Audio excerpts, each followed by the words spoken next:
daro daro munya mamani barikamvola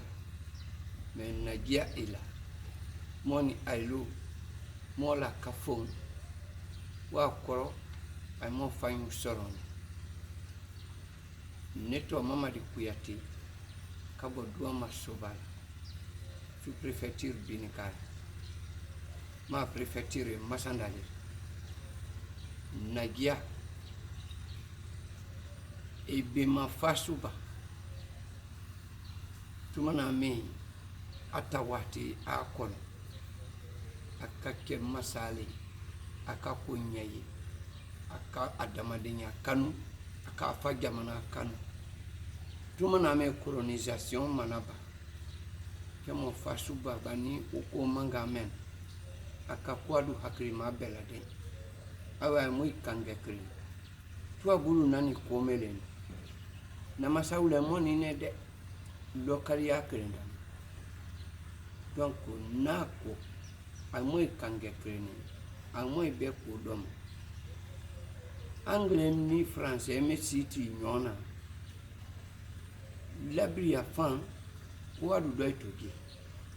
lagine fan français rewe wadu doito ni lomena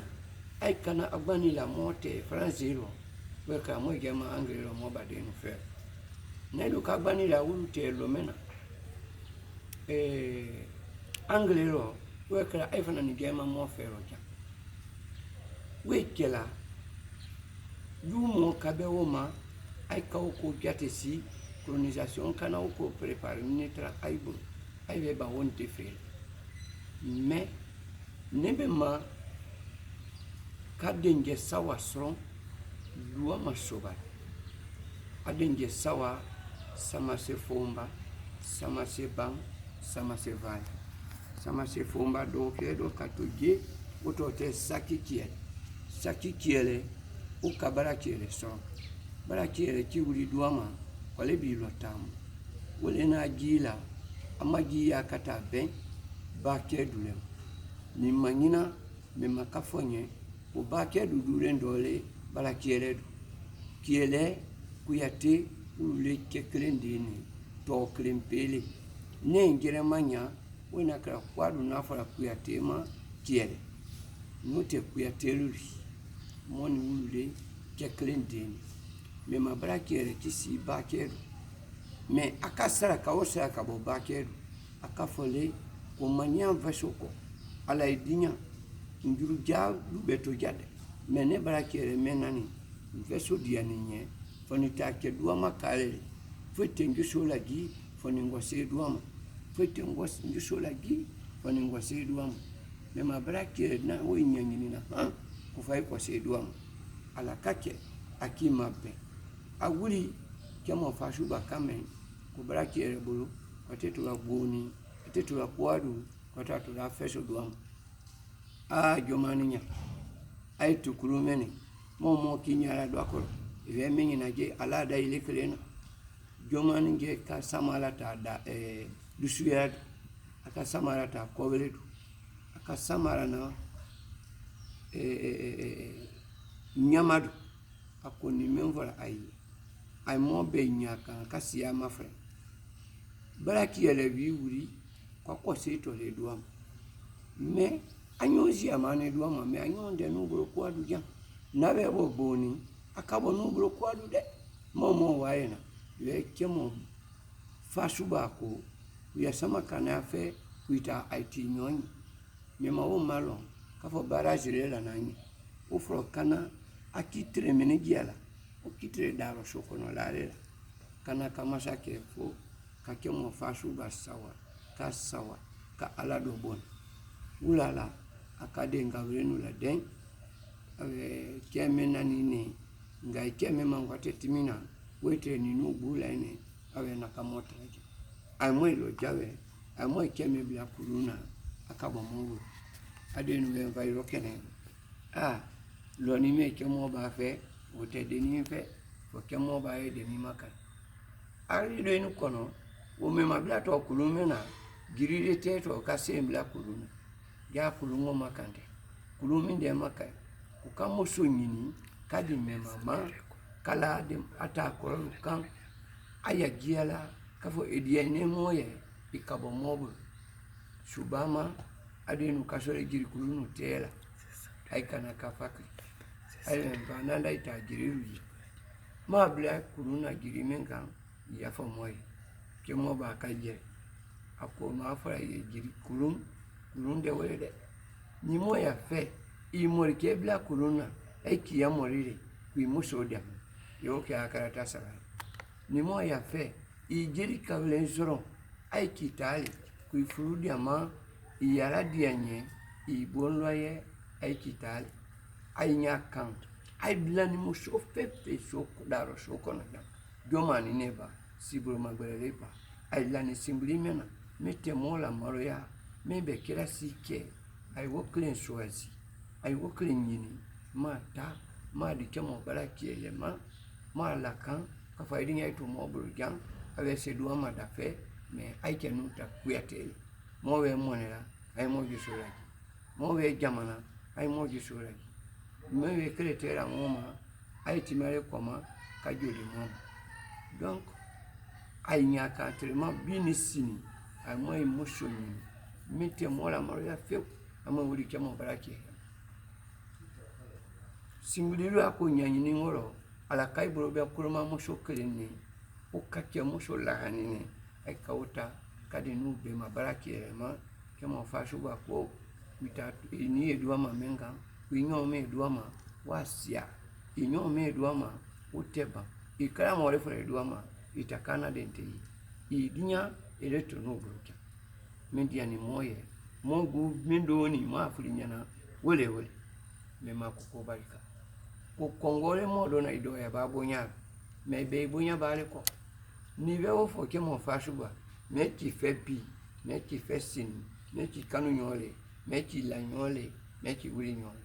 abe to daro sima abe to kwadu sima ala kadinya ay kasi dami me do de no warani me mafanani de no abulu mamu shola abulu ako jomani ko iketo nge yabula minewe nenda madongi jomani njiwi anadenga beren ekata yorome soazi kata kadi mema baraki elema yoro wole umato sorobutu kwadu ekafo geno male ko kiele la wole to kuyatela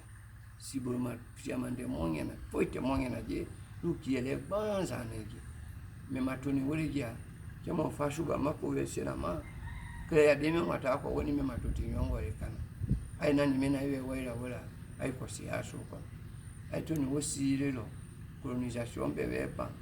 ai bebe dia nyonye ai dona kreni ai bola kreni masake tolu nyabola kemo fasu bala o jirke yabulo jirke dafani tukoro jamana meno kemo fasu ba ko ma frendia wole to keni wole la ala kana jangalo se kemo fasu ba ma longre sulo kemo fasu baka late maso sama na late ma o sukleno kana la si kemo ma na kemo balakiere ye masake isoni fa ala jalifa mema fanani ho kwa mote tu nyongo le sume no kata me aidinya kenebo ni nade mayada ni Israela mo na to jila ja mi yagbere mema kakedi kenebo akade mayala de so ma boy be lukere na ma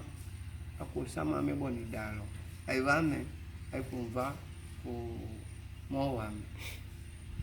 ukemo le la teke ave naikri ya kawe ya si aiba njito jele ndato senaji me ala hele fongo va etena tema ave awo ndato tamame na ne kuntamane de pasi mo mena ne rasi mo me ko kwarifla na yene mo me kwa weka jira ni ji kwa weka jira ni jira ni okasa foniji ni yamena mona leta o fo bene me ala hele fongo ama son kumara bana adienye ama kumara bado yini akaji adu daro so kono akafolije ako kemo darom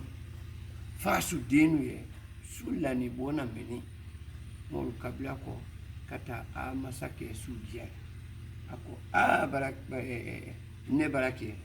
nte masa flamato ne barake nte no bena masa gbere nyako ne barake nte kavura masa gbere yebutu elemenani elemena kara nganu no elemena nasila elemena nda dubo itala kana sota ka adumbo fasuba abade nu ya bingamba dora bingame suka adoya kuminde kene ala bingambo batala bingambala na ka bingando bo kemo fasuba kan akilo sama kila anyako ala bingange moko binganke ay kan yana for 10 minutes ay ka bingamba ay kan mema vesa kuma kemo fasuba sanitim ay kana kasaya baki retila mo fada fe ay fana ngesa akrimaru ya ana me fora balalo jo ana weka kote masagere mato kote ra masagere nyako kote du kinyu mabla masagere nyako ana weka re donc ay mai mo fula lala ay ni nyon kanu ratimi mo ke tay shudo na tene bana wata e vedo na lumena ifama mali me bi kemo lo non parce que mo fasu wa bonige daro munya ka aplasita daro munya bani plasita la mo kato talale daro munya kato anila akade fasu janta mai simi fasu ta akabla anno mo kata uya fotu aburi fasu ay buru administration abe ban ay wa ke chef de canton jamanati fasu krini akajere akukai manyai kuminu nana furaye ay te bokara yanita kumafo mo luko yayi manyini vanyu tetu abukame ay tetu abuko kara ay nangera ma du porte parole kwa makuwese na aima oneke taida kana sena aima ay makuwese na aima oneke to arufa na ndara kana sena aima ay na nekera we mesebde kantonye dio we nakera yamana ti fasu dua ko son baraka ko son aka afla bezeri ay chef de canton ya zere la ay ban ay administration take jamana ti fasu nebe mabara sako mema mekatwa ko we kake mema mangona kuyati ofana ninkadu mina woni daro munya tatire kabe ay kakya kenyama ay kado krene ay kabo krene bana wata e vedo na lumina daro wolo jume kierela so kono ay me mamangona kabulure mama wolo wodde mboba kado muso afululo ni fuluwe jeje mama wodo fululo ni fulumenti ke modaro munya akakaira meke yamanati fasu blani woleka wena kera yamanati fasu ma ke jama ay be kaita tereke kabwa ko mena minjeni negere nyana butu lu kantu lu be kila den mo sa kabo badolo wadu pari ni aidalo mo senje ala kake lu masake be kabiama yai bari kamara ile jomani mba ayemo ya karange de me mo keto ginela shira re daro munya sife mo keto ginela shira idinya mo kibuladi bainino ni sefu urujam wala suma urujam mo kibuladi uruma o ekela mo ilera si kemo la sife na siwo kenenya na butu lai vali boni kibulalo winyalema ka sefu keta kabla kibulalo ay ko lai vali mo yuramu nani ila sinisi tele kabe mai badenya dia ala kemoro badenya gbeya ala mo kishama abaden greje ko kemo mo fin kamera kai kuma men voni ay va fra won de feke ya isia ay mo geje la dena masaya si do keto wolo ne bale mata mana tole awe atrawe mo shoye na mo nyoni mo igere kelela ma kafe mena marani